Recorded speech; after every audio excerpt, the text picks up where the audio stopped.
center me.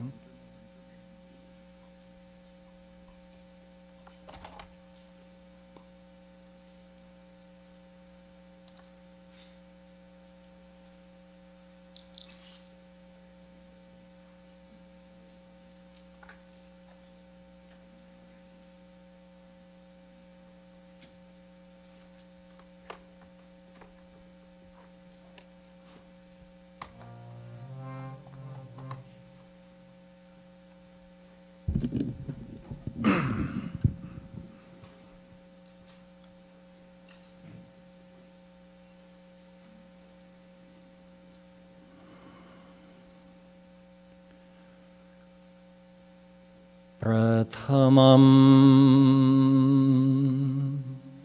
Sadgurum Vande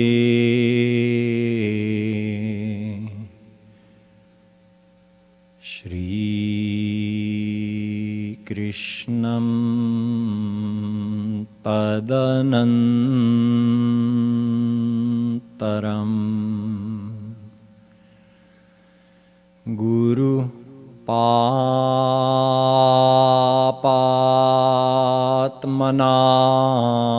Papatmanam Tratam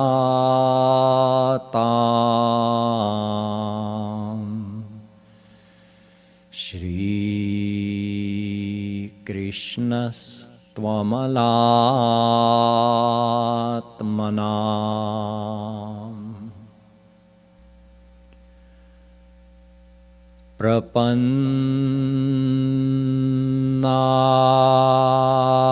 Prapannaham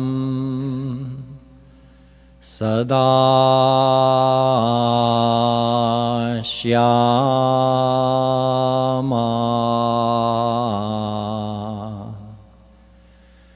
Guru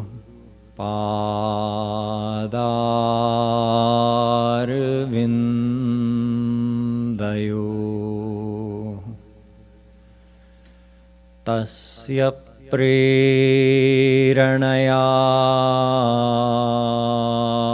Tasya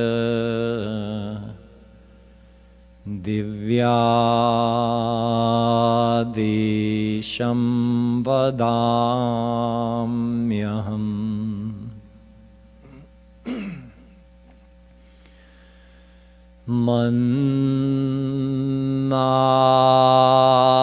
Mannatha Shri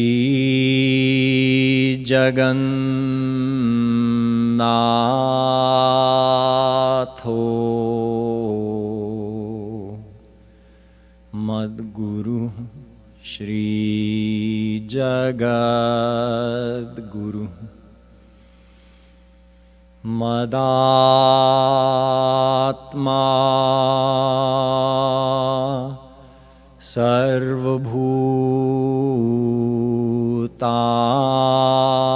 Sarvabhutatma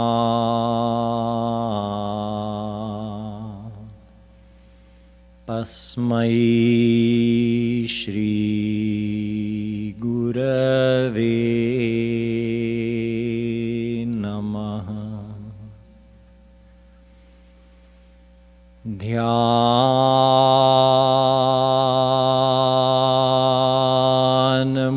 Dhyanamoolam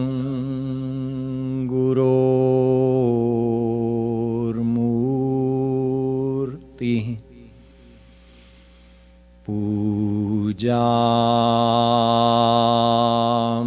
Pujamulam Gurorpadam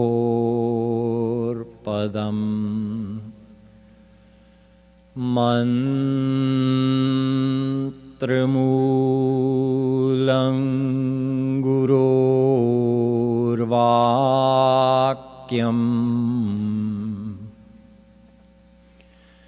Bhaktimulam Gurorkripa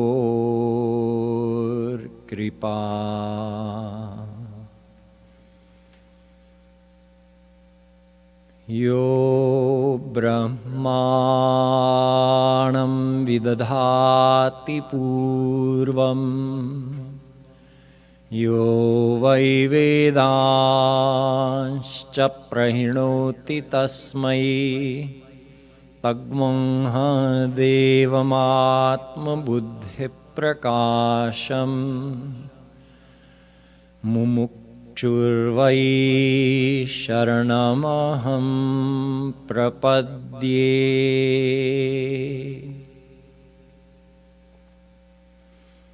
Dear devotees, let us do a few minutes of Nam Sankirtan and then I'll explain about Jagadguru Tam Mahaprayan Divas. Bhajo Giridhar Govinda Gopala.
Bhajo Giridhar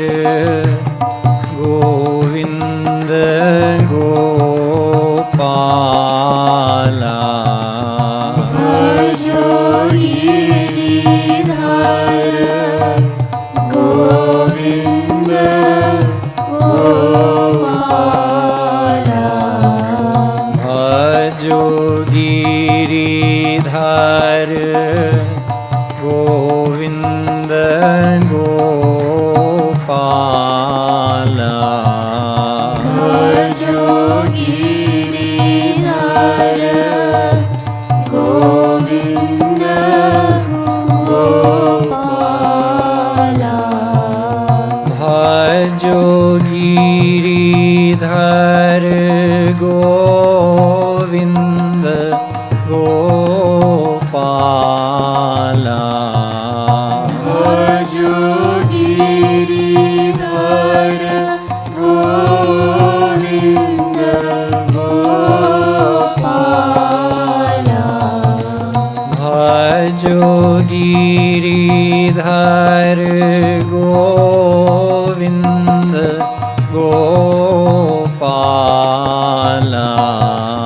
भजो गिरिधर गोविंद गोपाला भजो गिरिधर गोविंद गोपाला भजो गिरिधर गोविंद गोपाला भजो गिरिधर गोविंद गोपाला भजो गिरिधर गोविंद गोपाला श्रीमद् सद्गुरु सरकार की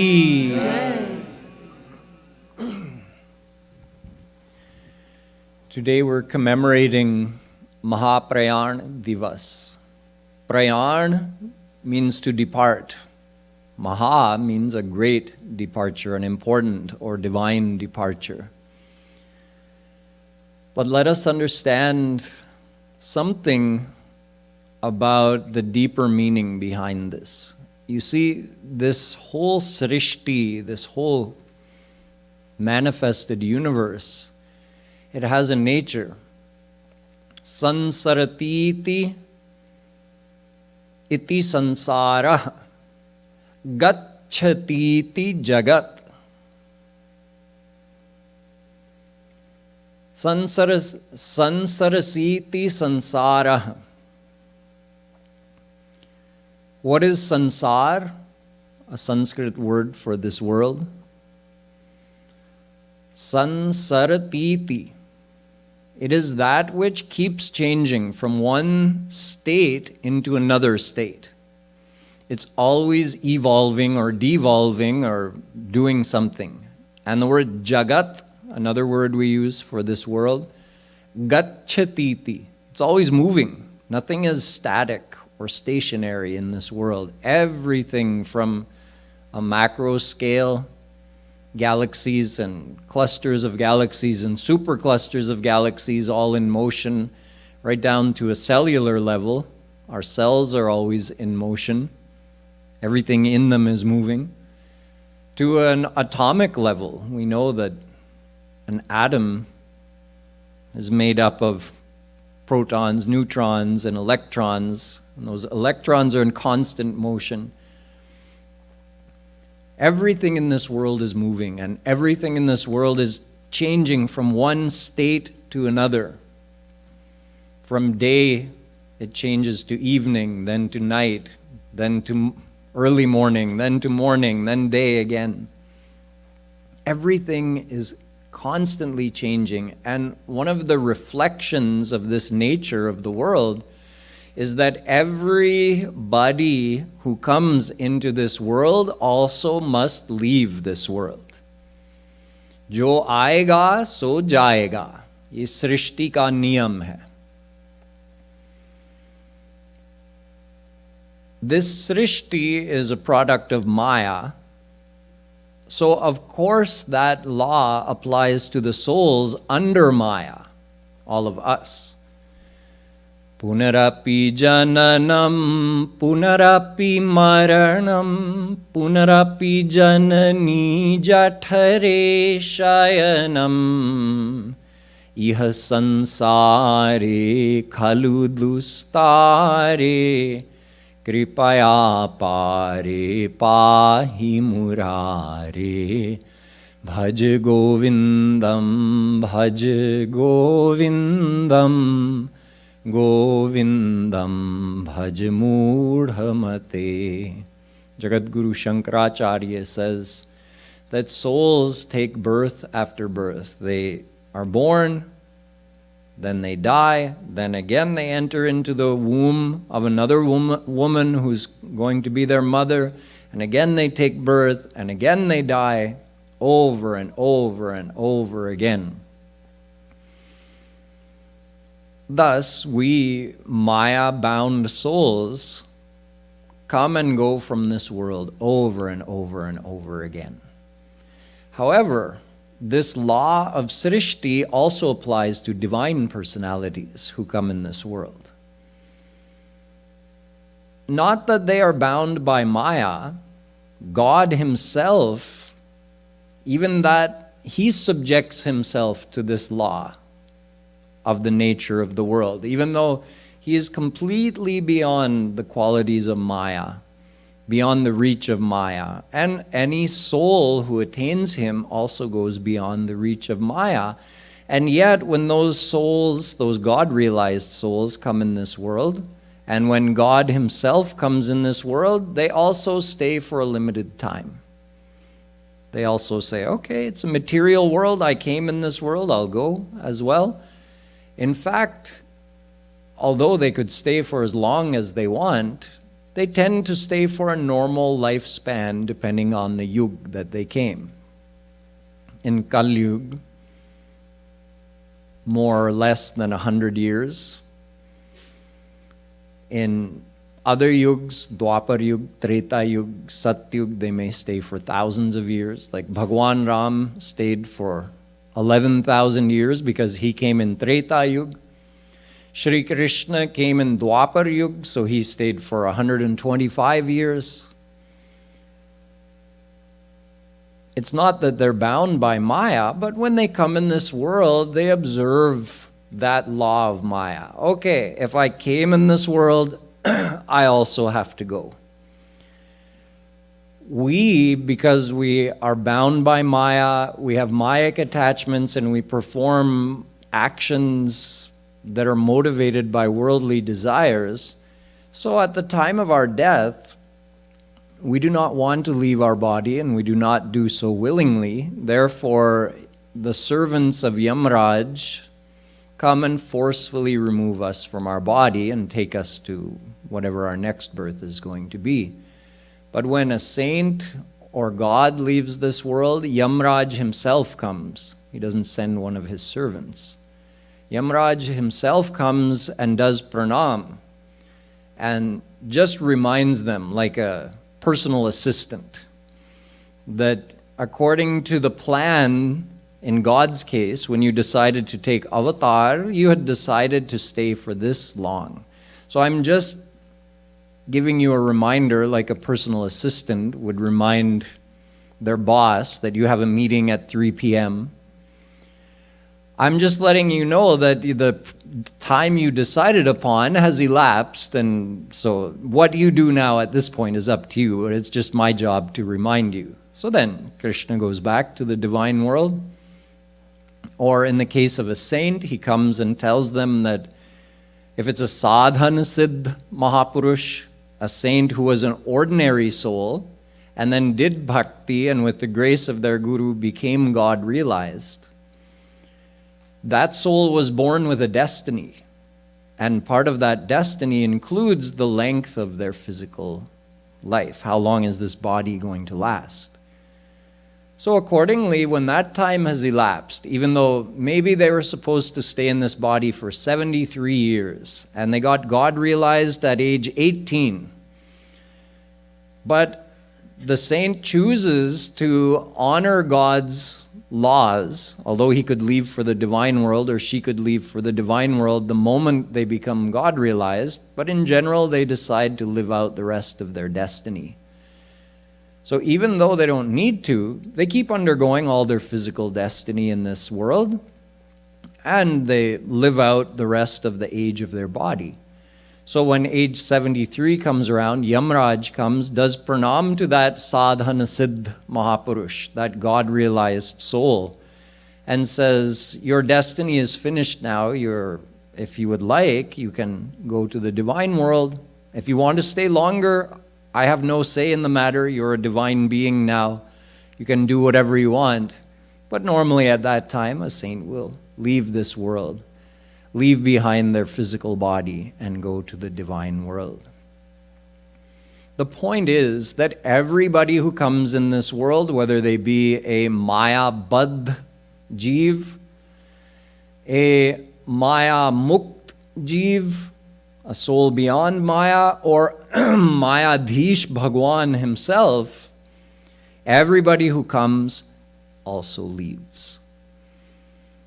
Our body is material. It's made of material elements, and it was formed in our mother's womb.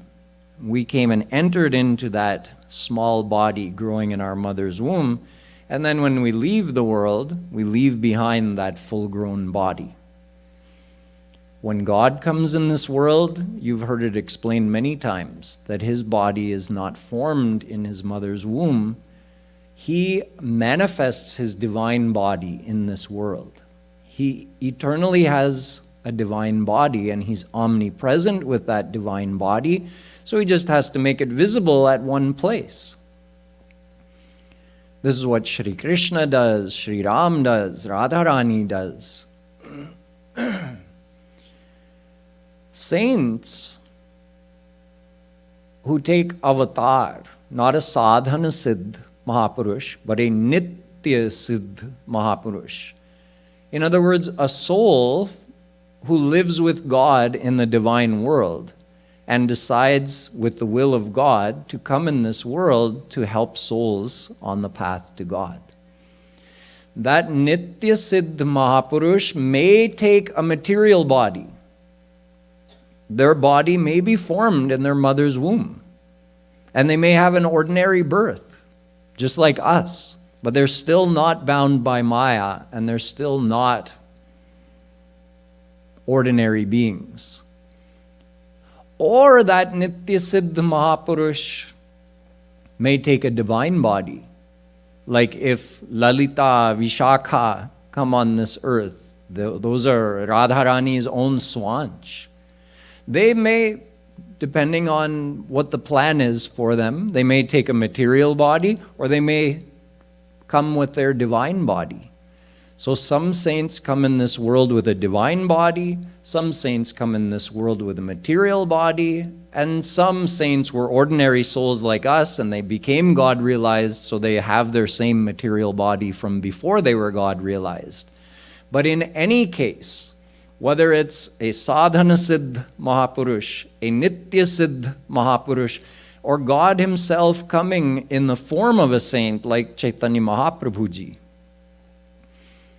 all go back. Most leave their body behind. Some don't, like Mirabai disappeared into the murti of Shri Krishna. Chaitanya Mahaprabhuji disappeared into the murti of Jagannathji. But in most cases, they actually leave their body behind. Shri Krishna, Ram, Radharani, they don't leave their body behind, they disappear. But in general, any divine personality who comes in the form of a saint on this earth actually does leave their body behind, whether it be a material body or a divine body. Anyway, our eyes can't tell the difference. But they leave their body behind and they go back to the divine world. So that is their prayan. They depart this world and they enter, in the case of a sadhana siddh Mahapurush, or re-enter, in the case of a nitya siddh Mahapurush, the divine world.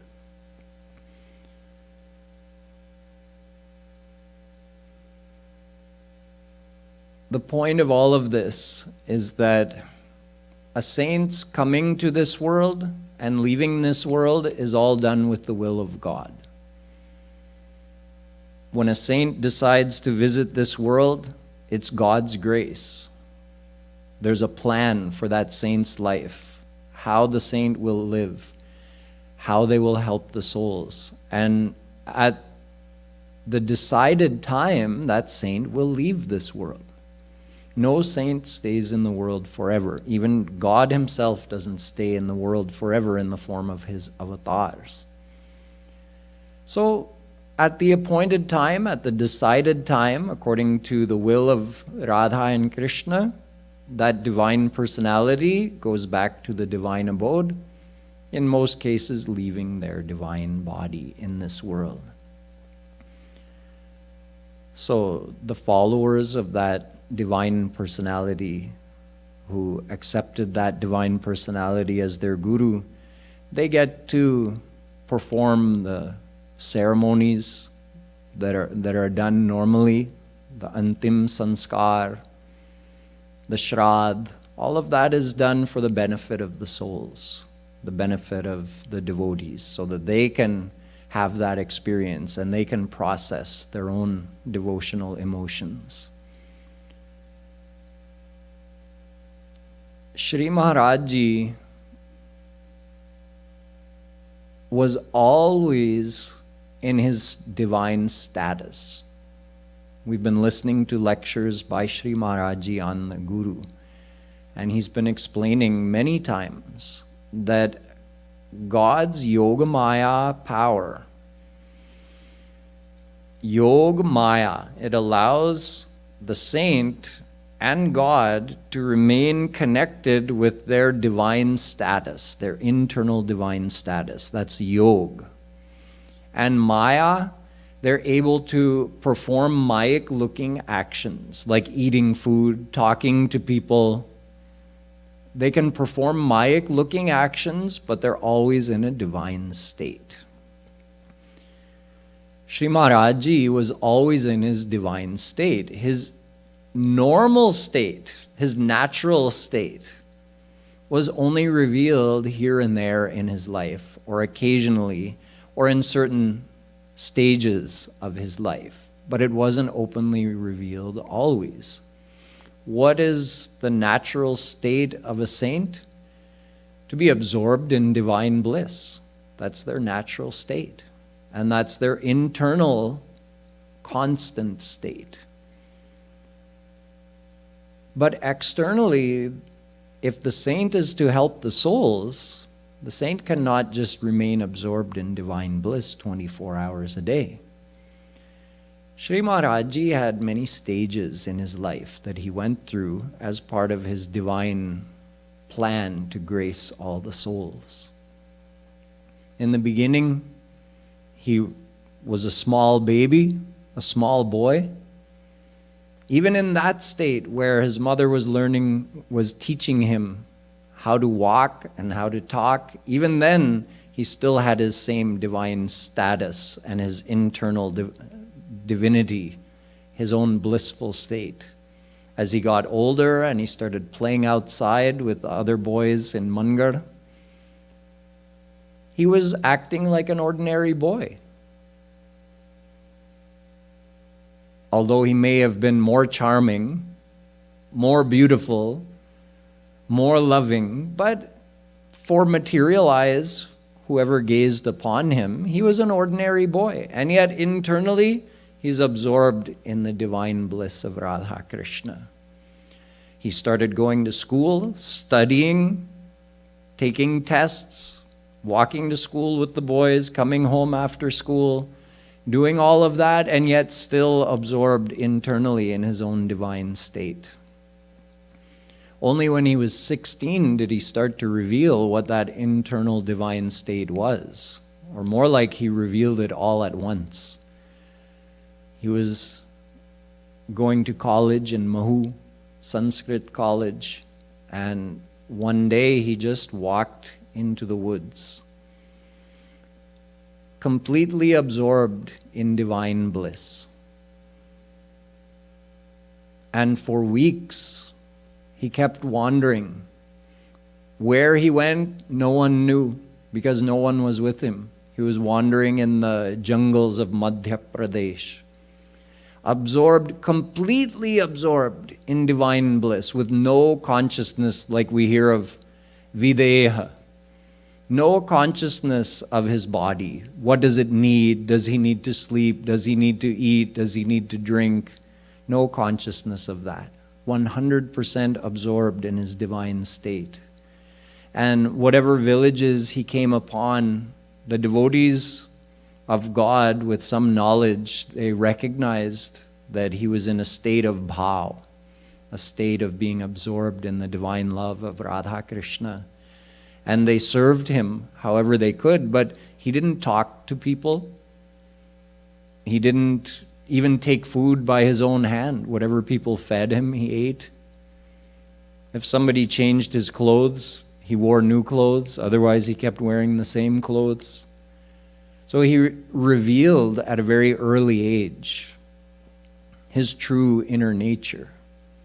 But then after a couple years of traveling and gracing the devotees at this young age, from age 16 to 18, after a couple of years of gracing them in this manner by allowing them a glimpse of his inner divine state, he started to just control that or conceal that bit by bit, more and more, so that he could actually give proper satsang, go to somebody's house and do nam sankirtan, or answer somebody's spiritual question, reveal divine knowledge. He started outwardly concealing his inner truth so that he could behave in a more normal way, and souls would get this kind of benefit from him.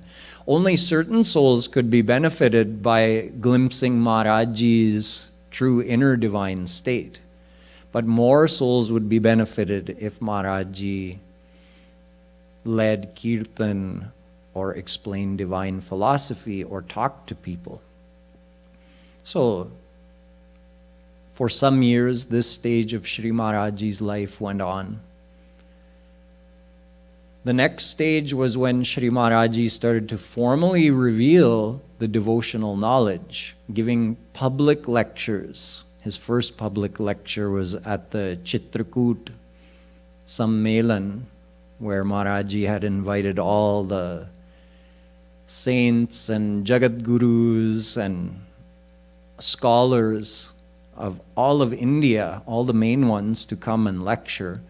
From that time, in 1955, Maharajji started giving public lectures. Although he had privately answered devotees' questions informally, but he had never given a formal lecture.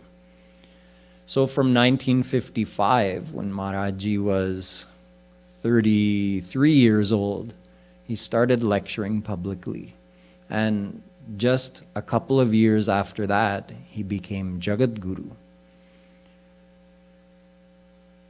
Guru means one who is divine, who has gone beyond Maya, and who has the power to remove the effect of Maya from another soul who surrenders to them.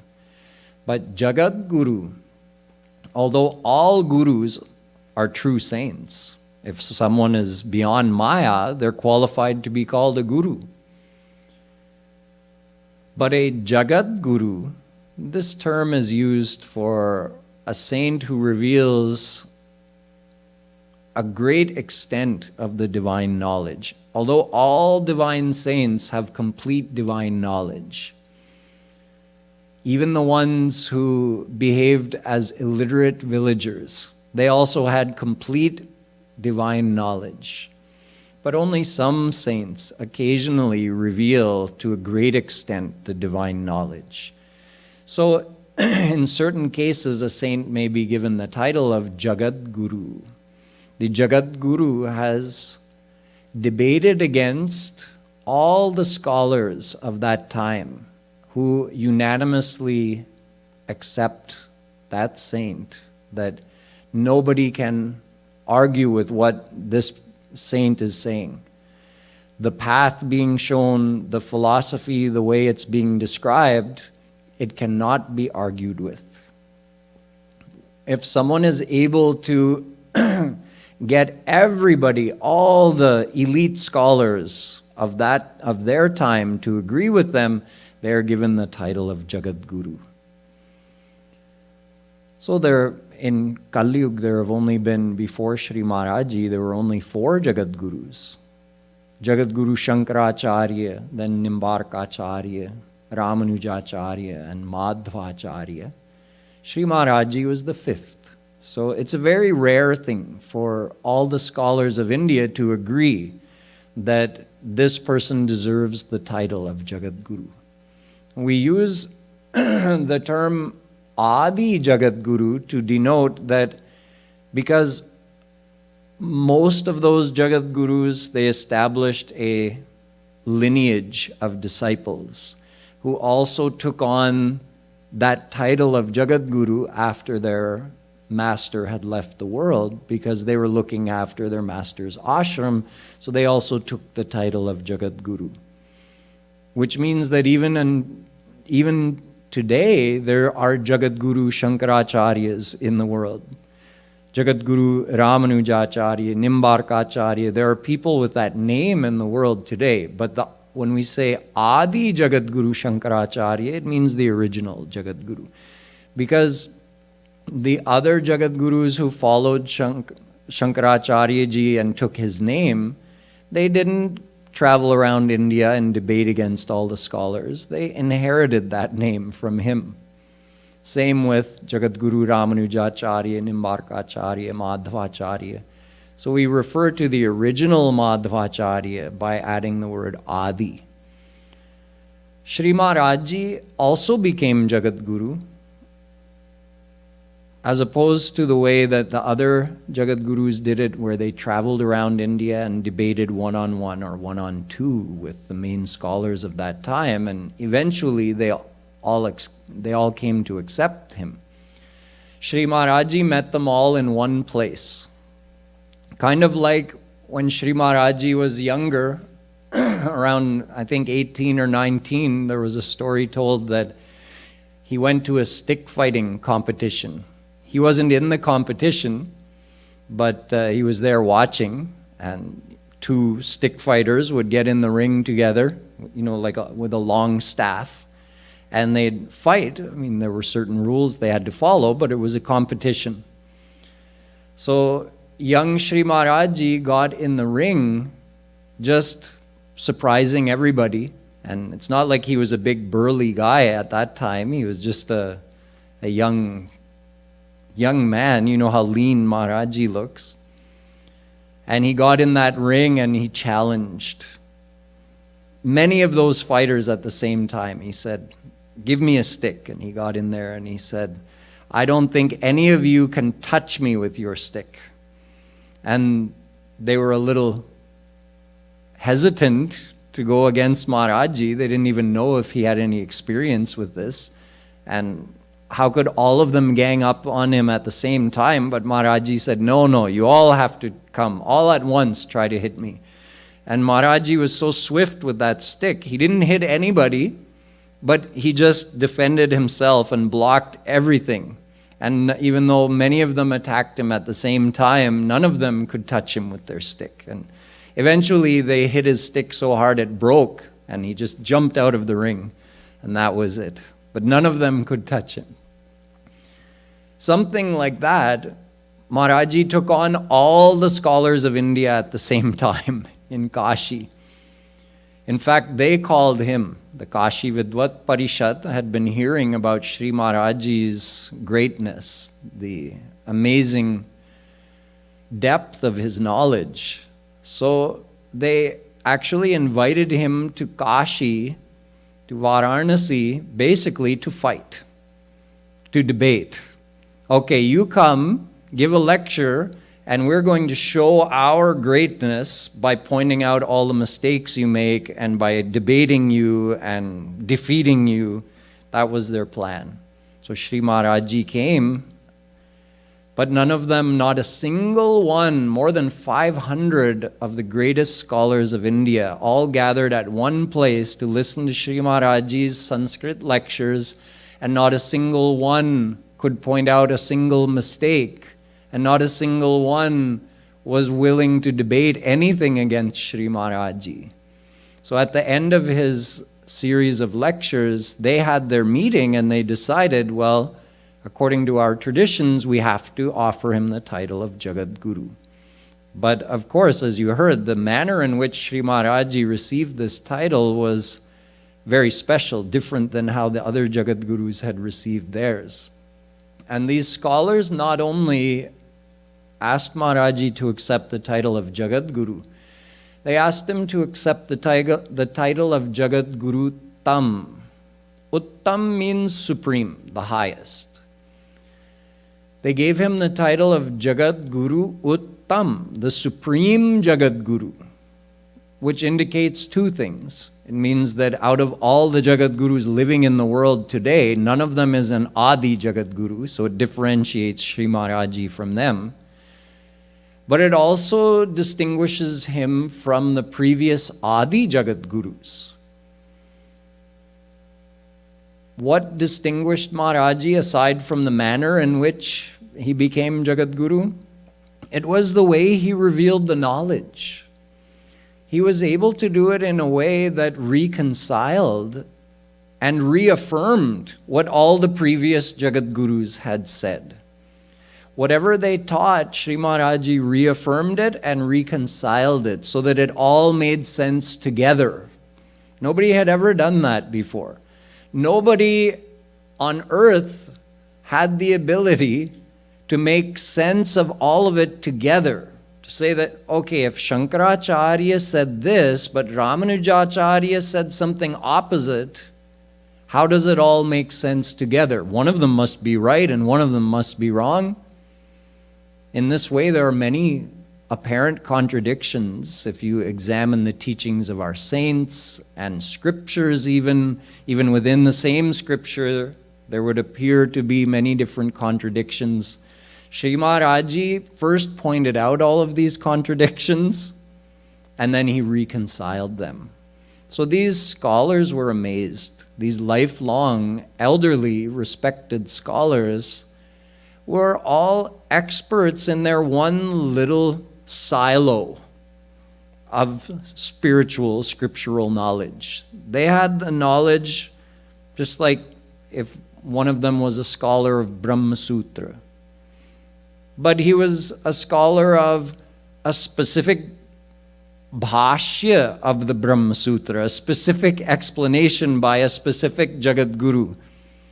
He wasn't an expert in all the explanations of the Brahma Sutra, let alone the other darshan shastras, let alone the other scriptures. In other words, all those experts of each individual area of our Sanatan Dharma, they were all gathered together. So they each had the knowledge of a specific part of the Sanskrit scriptures, but Sri Maharajji brought it all together for them so they could see how it all meshed together into one big system that made perfect sense. This is why they gave him the title of Jagadguru Tam and Nikhila Darshan Samanvayacharya, the one who was able to reconcile all the apparent contradictions, not only in our scriptures and teachings of our saints, but even among other religions. So they were amazed and they felt themselves very fortunate to be able to ask Sri Maharajji to accept this title. And Sri Maharajji did accept this title and he became Jagadguru. So this started another stage in Maharajji's life where he became much more formal. Before that, although he was giving proper satsang, kirtan, going around talking to devotees, meeting people, but he didn't necessarily follow any set schedule. He could show up in a town anytime, he could just leave anytime, he could show up at someone's house anytime. And although he was controlling his bhav state, he still revealed that quite often when he was leading chanting. People would see him, not just what was inside, but what was inside came out. And Maharajji became absorbed in the bliss of the love of Radha Krishna. That happened a lot in those days. And then when Sri Maharajji became Jagadguru, he further increased his level of formality and concealed his inner state of bliss even more. And traveled around India on a regular schedule, lecturing in all the different towns. So Maharajji had different stages in his life where, according to how he was going to grace the souls, he adjusted what part of his inner state he revealed to the outer world. When the time came for Sri Maharajji to leave this world, he simply returned into that natural divine state. He entered into his bhav state. This is a divine event. It's a divine happening. It's not something we can understand. It's not something even the most intelligent person in the world can understand. But it's enough for us to know that Sri Maharajji was divine when he came in this world. Everything he did while he was here was divine. And his going from this world was also a divine event. His going from this world was pre-planned, and it happened in a perfect divine way. And we call that Mahaprayana Divas. However, this is in many ways a misnomer. It doesn't represent the actual situation. Prayana means Maharajji would have to have left. But it's not so much that he left. It's that his leelas that were visible to us finished. So we're unable to see his physical presence anymore. We're unable to see him around us, but he hasn't actually gone anywhere. That's the practical situation, the actual situation. He's still here. When we were listening to his lecture earlier today, where he was describing that it's not up to a guru to accept a disciple, it's up to a spiritual seeker to accept the divine personality as their guru. When Sri Maharajji was here, whether somebody met him on TV, they watched his lecture on television and they were living in some other country far from Sri Maharajji, or whether someone met him physically, the process was the same. The internal process of accepting Sri Maharajji as one's guru was something that you felt in your heart. You decided, I want Sri Maharajji to be my guru. He's divine. I want to receive his grace and I want to follow what he's teaching. That was the whole process right there. Somebody thought that, it's done. It means you've accepted Sri Maharajji as your guru, and that creates that devotional link, that devotional circuit, just like an electrical circuit. Now you made the connection, and just like electricity flows when you make the connection, you made that internal connection with Sri Maharajji, and his grace started flowing. And you receive the benefit of that grace when you practice Rup Dhyan and you feel bhav, which is a reflection of that divine bhav state of Sri Maharajji and Radha Krishna. You feel that bhav due to Sri Maharajji's grace. That's the actual form of his grace in your heart. You experience his grace when you realize something, meaning something clicks in your mind. Oh, I've heard that so many times. I've heard Maharajji explain that, but today I understood it. That's his grace.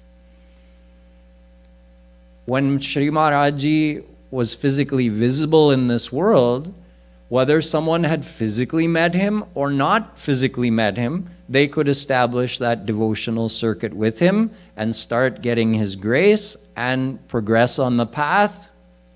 There was no difference between the one who had met him and the one who hadn't met him.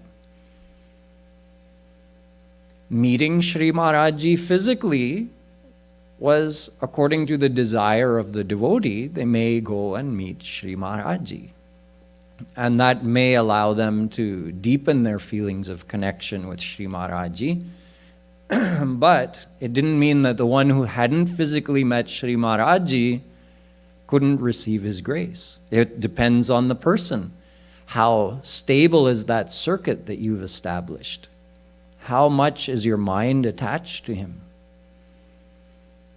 Now let's look at today's situation. Shree Maharajji is invisible to us right now. Just like the one who hadn't physically met Maharajji but watched him on TV or heard about him from a preacher or read one of his books. In fact, Shree Maharajji now, although he's invisible to us, he's still here because not only can those who met Maharajji and or surrendered to him in their heart, accepted him as their guru while he was physically visible on earth, not only are they still able to receive his grace, which is the case with all saints. Anyone who surrendered to a saint while that saint was physically present on earth, the saint will keep gracing and guiding that soul for the rest of that soul's life, whether the saint has left the earth or not. So of course that's the case for us with Shree Maharajji, but what's different in Shree Maharajji's case is that even those who didn't know of Shree Maharajji while he was physically present or physically visible on this earth, even new people are able to create or establish that devotional connection with Shree Maharajji and start receiving his grace in the same way that the person who just happened to see him on TV but didn't get the chance initially to meet him physically was still able to start receiving his grace even before meeting him physically. In the same way, nowadays, anyone who hears about Shree Maharajji can still accept him as their guru and receive his grace in the very same way. And there are many people sitting here tonight who are proof of that fact. Your own experience tells you that you are receiving Shree Maharajji's grace. You know that because your worldly attachments are reducing and your bhav for Radha Krishna is increasing. And the only way for that to happen is with Shree Maharajji's grace. And you didn't meet him while he was physically visible on earth. So it means he's still physically present. Just we lack the divine eyesight to be able to see him. So the opportunity to benefit from Shree Maharajji's grace is still here. We don't, how long, what's the plan? We don't know. But at least now we can still, even a brand new person can still accept Shree Maharajji as their guru. This is why calling this Mahaprayan Divas is a misnomer, because in fact Maharajji is still physically present here. He hasn't gone anywhere. We can physically feel and experience his presence in our Roop Dhyan. And a new person who's just coming to this path can establish that devotional circuit with Shree Maharajji, which is normally only possible with a saint who's still in their physical body on earth. Normally, you can't make a departed saint your guru. You can't make Tulsidas your guru. You can't get his grace. He's gone from this world. But for some divine reason, because of some divine plan, Maharajji's grace is still available here on this earth. So people can still decide to make Maharajji their guru and receive the benefit of that. On this day we commemorate Mahaprayan Divas, but it doesn't mean that we're in sorrow. It doesn't mean that we're really talking about Maharajji having left. No, he's still here with us. Nothing has changed. Just like Maharajji used to come to the hall